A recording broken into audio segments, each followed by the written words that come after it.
Stock market all time highs break कर रही है। 83,500 के ऊपर KSE 100 इंडेक्स बंद हुआ है। मार्केट के ऑल टाइम फेवरेट्स जी OGDC, PPL, PSO में क्यों इसमें तेजी नजर आ रही है? ऑटो असेंबलर्स की तेजी खत्म हो चुकी है क्या? क्यों गैल, GHNI, होंडा कार और दीवान फारूक मोटर्स के अंदर सेलिंग प्रेशर नजर आ रहा है? पाकिस्तान स्टॉक मार्केट ने फॉरेनर्स की इतनी बड़ी सेलिंग को एब्जॉर्ब कर लिया। कौन बायर है मार्केट के अंदर? पाकिस्तान स्टॉक एक्सचेंज में फाइनेंशियल लिटरेसी वीक मनाया जा रहा है और पाकिस्तान में फाइनेंशियल लिटरेसी की कितनी ज़रूरत है और इसकी क्या अहमियत है, इस बारे में भी बात करेंगे। लेकिन मेरे चैनल को अगर आपने सब्सक्राइब नहीं किया है तो काइंडली उसे सब्सक्राइब कर लीजिए और मेरी वीडियो आखिर तक ज़रूर देखिएगा।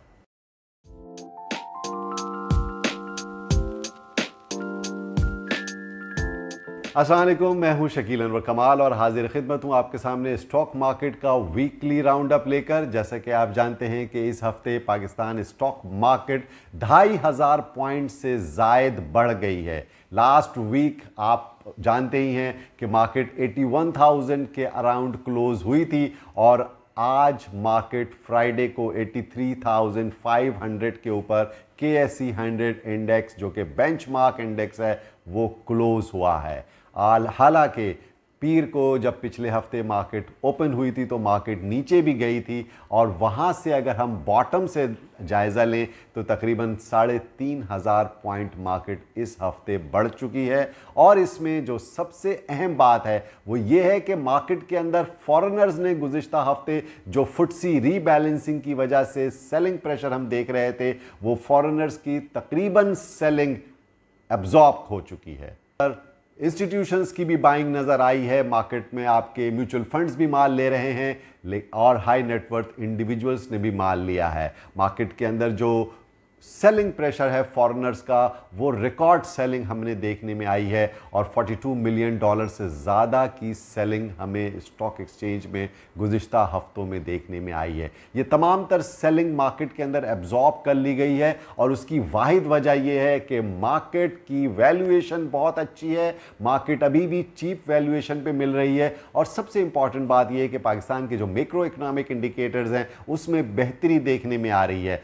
और सबसे बड़ा इंडिकेटर जो कि पाकिस्तान स्टॉक मार्केट के लिए बहुत अहमियत का हामिल है वो है डिक्लाइनिंग इंटरेस्ट रेट। यस, 17.5% पर शरह सूद आ चुका है और गुज़िश्ता दिनों जो ट्रेजरी बिल्स की यील्ड में नुमायां कमी हुई है उसकी वजह यही है कि रीप्रोफाइलिंग की है गवर्नमेंट ने और सस्ते डेट्स की तरफ जा रही है, वो महंगे लोन्स को अवॉइड कर रही है। और पाकिस्तान की हुकूमत ने स्टेट बैंक के ज़रिए जो ट्रेजरी बिल्स का ऑक्शंस होता है और जो पैसा बोरो करती है उसके अंदर बहुत मोहतात हो गई है। इसी वजह से बैंकों की लिक्विडिटी में इजाफा हुआ है और बैंक्स इंडस्ट्रीज के पास और बड़ी इदारों के पास जा रहे हैं कि खुदारा हमसे पैसे ले लो। -6 काइबोर के ऊपर भी पैसा देने के लिए बैंक तैयार है, इसलिए कि हुकूमत ने हाथ खींच लिया है।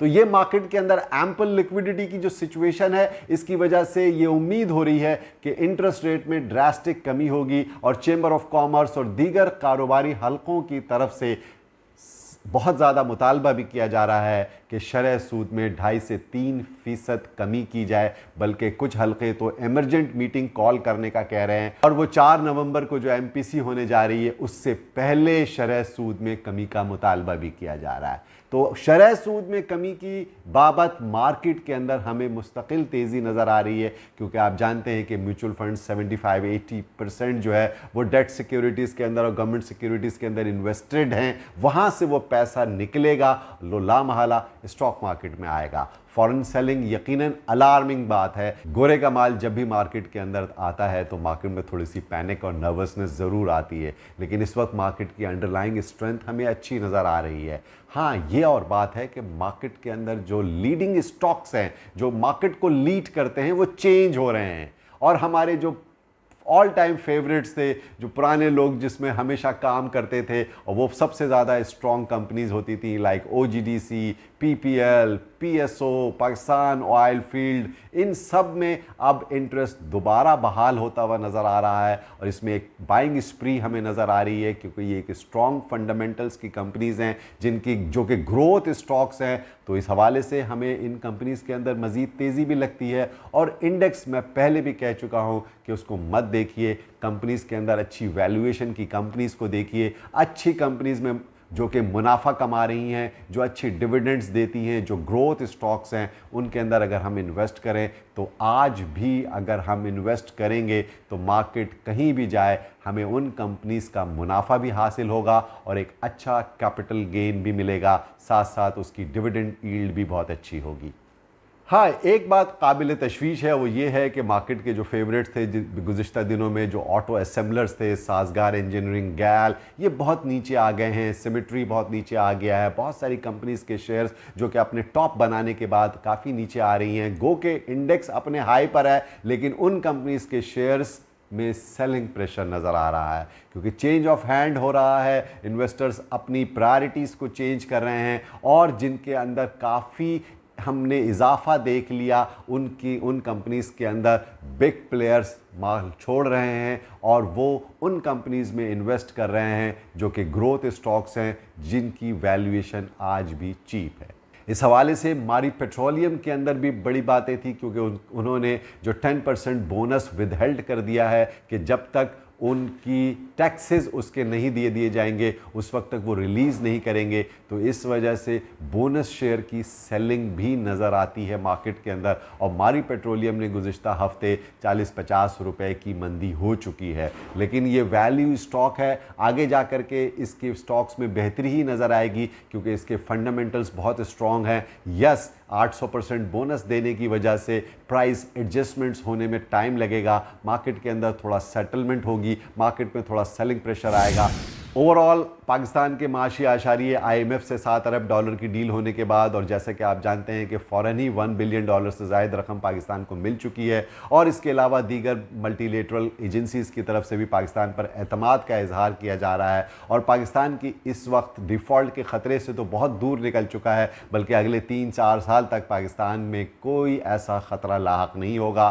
और साथ साथ शरह सूद में कमी स्टॉक मार्केट के अंदर इन्वेस्टमेंट्स को बढ़ाने में मदद दे रही है, और स्टॉक मार्केट के अंदर हमें तेज़ी आइंदा भी नज़र आती रहेगी, क्योंकि आप जानते हैं कि अब पाकिस्तान की इकॉनमी डॉक्यूमेंटेड होती जा रही है। और गुज़िश्ता दिनों जो FBR ने डिजिटाइजेशन का काम किया, उसके साथ साथ जो फाइलर और नॉन फाइलर का फ़र्क भी ख़त्म कर दिया जा रहा है, और डॉक्यूमेंटेड करने के लिए इकॉनमी को, टैक्स नेट को बढ़ाने के लिए जो हुकूमत के एफर्ट्स हैं वो वाज़े नज़र आ रहे हैं कि अब मार्केट के अंदर, चूँकि पाकिस्तान स्टॉक मार्केट एक लेजिट प्लेस है जहाँ पर डॉक्यूमेंटेशन और कंप्लाइंसेस बहुत ज़्यादा हैं, इसीलिए स्टॉक मार्केट के अंदर जेन्युइन इन्वेस्टमेंट हमें नज़र आ रही है। इसीलिए स्टॉक मार्केट का दायरा-ए-कार स्लोली एंड ग्रेजुअली बढ़ेगा, और जो बहुत कम तादाद स्टॉक मार्केट में काम कर रही है, पार्टिसिपेंट्स की तादाद चूँकि बहुत कम है, इसमें बहुत पोटेंशियल है कि ये बढ़ सकता है। इसी सिलसिले में स्टॉक मार्केट ने, पाकिस्तान स्टॉक एक्सचेंज ने जुमे के रोज़ फाइनेंशियल लिटरेसी वीक मनाने का एहतमाम किया है, और इस सिलसिले में जब गोंग सेरेमनी हुई और SCCP के चीफ आकिब सईद साहब ने उसमें शिरकत की और उन्होंने फाइनेंशियल लिटरेसी की अहमियत को उजागर किया, तो मैं आपको बता दूं कि पाकिस्तान के अंदर दुनिया भर में जिस तरह से रिसेशनरी टाइम गुज़िश्ता दिनों रहा है, उसकी वजह से लोगों को ज़रूरत है कि वो मालियाती तालीम की तरफ भी तवज्जो दें। बजटिंग कैसे की जाएगी, पैसिव इनकम सोर्सेज कैसे क्रिएट किए जाते हैं, and how to invest in stock market is a very important subject, क्योंकि आप इन्वेस्टमेंट के ज़रिए ही अपने मुनाफे और अपनी आमदनी को इजाफा कर सकते हैं।